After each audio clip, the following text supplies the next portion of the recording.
Joshua chapter 5. Now, when all the Amorite kings west of the Jordan and all the Canaanite kings along the coast heard how the Lord has dried up the Jordan before the Israelites until they had crossed over, their hearts melted in fear and they no longer had the courage to face the Israelites.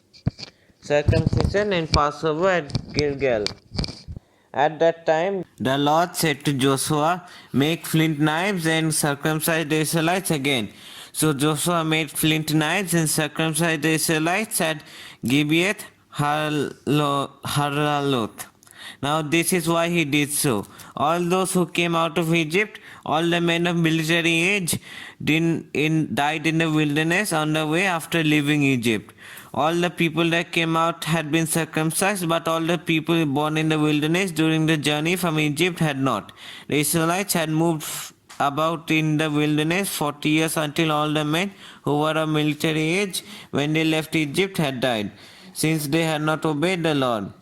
For the Lord had sworn to them that they would not see the land that he had solemnly promised their ancestors to give up, a land flowing with milk and honey. So he raised up their sons in their place, and these were the ones Joshua circumcised.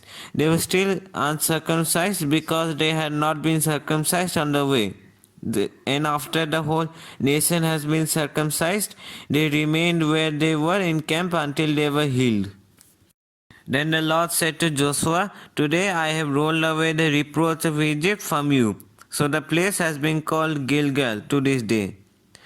On the evening of the 14th day of the month, while camped at Gilgal on the plains of Jericho, the Israelites celebrated the Passover. The day after the Passover, that very day, they ate some of the produce of the land, unleavened bread and roasted grain. The manna stopped the day after they ate this food from the land. There were no longer any manna for the Israelites, but that year they ate of the produce of Canaan. The fall of Jericho.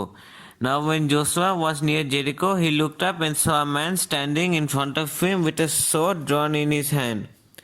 Joshua went up to him and asked, "Are you for us or for our enemies?" "Neither," he replied, "but as commander of the army of the Lord I have now come." Then Joshua fell face down to the ground in reverence and asked him, "What message does my Lord have for his servant?" The commander of the Lord's army replied, "Take off your sandals, for the place where you are standing is holy." And Joshua did so. Joshua chapter 6. Now the gates of Jericho were securely barred because of the Israelites. No one went out and no one came in. Then the Lord said to Joshua, "See, I have delivered Jericho into your hands, along with its king and its fighting men. March around the city once with all the armed men. Do this for 6 days. Have 7 priests carry trumpets of ram horns in front of the ark. On the 7th day, march around the city 7 times with the priests blowing the trumpets. When you hear them sound a long blast on the trumpets, have the whole army give a loud shout. Then the wall of the city will collapse and the army will go up, everyone straight in." So Joshua son of Nun called the priests and said to them, "Take up the ark of the covenant of the Lord and have 7 priests carry trumpets in front of it." And he ordered the army, "Advance, march around the city with an armed guard going ahead of the ark of the Lord." When Joshua had spoken to the people, the 7 priests carrying the 7 trumpets before the Lord went forward, blowing their trumpets, and the ark of the Lord's covenant followed them. The armed guard marched ahead of the priests who blew the trumpets, and the rear guard followed the ark.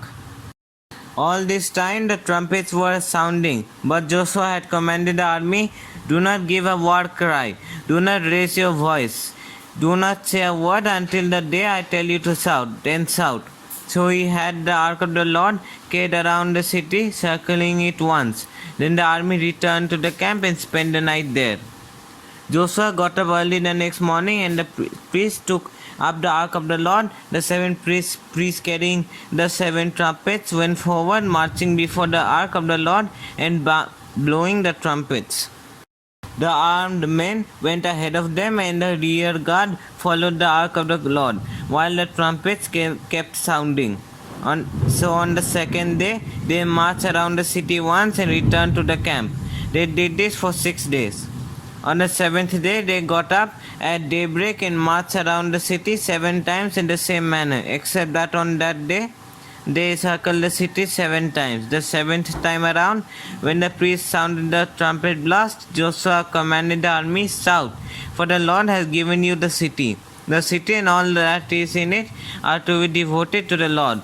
Only Rahab the prostitute and all who are with her in her house shall be spared, because she hid the spies we sent. But keep away from the devoted things, so that you will not bring about your own destruction by taking any of them. Otherwise, you will make the camp of Israel liable to destruction and bring trouble on it. All the silver and gold and the articles of bronze and iron are sacred to the Lord and must go into his treasury." When the trumpet sounded, the army shouted, and at the sound of the trumpet, when the men gave a loud shout, the wall collapsed. So everyone charged straight in, and they took the city. They devoted the city to the Lord and destroyed with the sword every living thing in it, men and women, young and old, cattle, sheep and donkeys. Joshua said to the 2 men who had spied out the land, "Go into the prostitute's house and bring her out, and all who belong to her, in accordance with your oath to her." So the young men who had done the spying went in and brought out Rahab, her father and mother, her brothers and sisters, and all who belonged to her. They brought out her entire family and put them in a place outside the camp of Israel. Then they burned the whole city and everything in it, but they put the silver and gold and the articles of bronze and iron into the treasury of the Lord's house.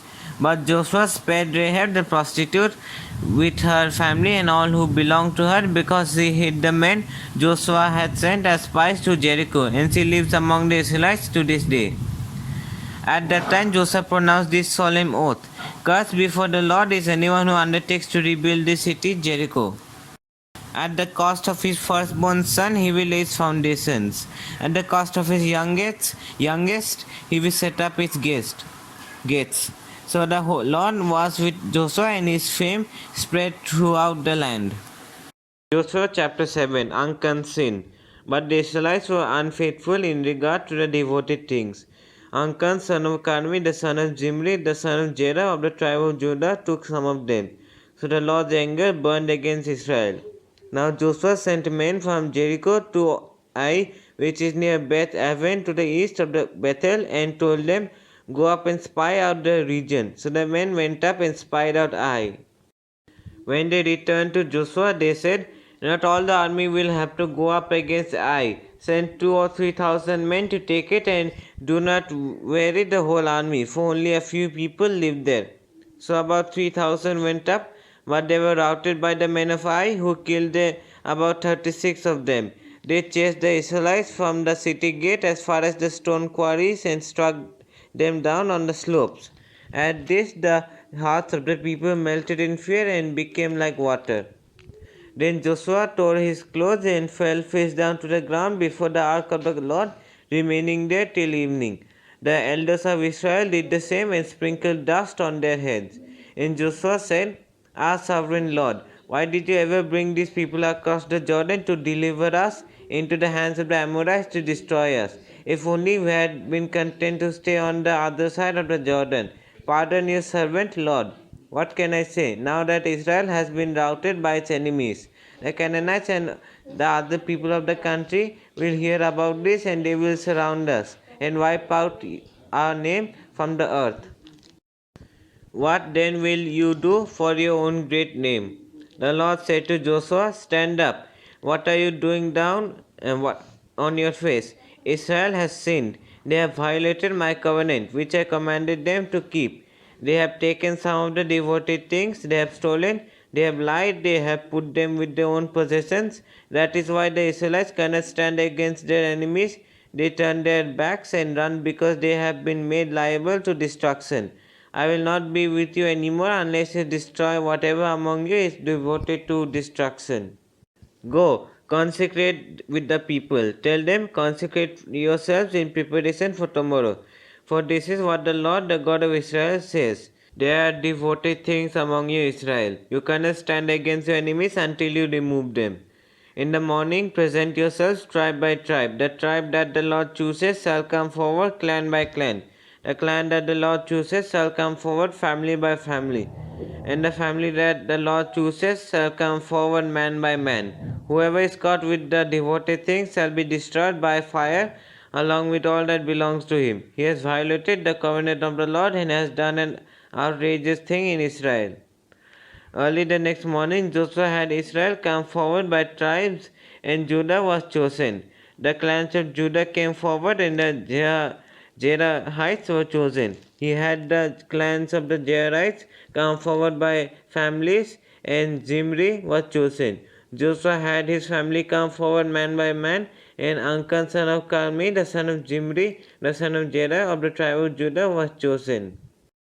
Then Joshua said to Achan, "My son, give glory to the Lord, the God of Israel, and honor him. Tell me what you have done, do not hide it from me." Achan said, "It is true, I have sinned against the Lord, the God of Israel. This is what I have done. When I saw in the plunder a beautiful robe from Babylonia, 200 shekels of silver and a bar of gold weighing 50 shekels. I coveted them and took them. They are hidden in the ground inside my tent with the silver underneath." So Joshua sent messengers, and they ran to the tent, and there it was, hidden in his tent with the silver underneath. They took the things from the tent, brought them to Joshua and all the Israelites, and spread them out before the Lord. Then Joshua, together with all of Israel, took Achan son of Zerah the silver, the robe, the gold bars, his sons and daughters, his cattle, donkeys and sheep, his tent, and all that he had to the valley of Anchor. Joshua said, "Why have you brought this trouble on us? The Lord will bring trouble on you today." Then all Israel stoned him, and after they had stoned the rest, they burned them. Over Achan they heaped up a large pile of rocks, which remains to this day. Then the Lord turned from his fierce anger. Therefore that place has been called the Valley of Anchor ever since.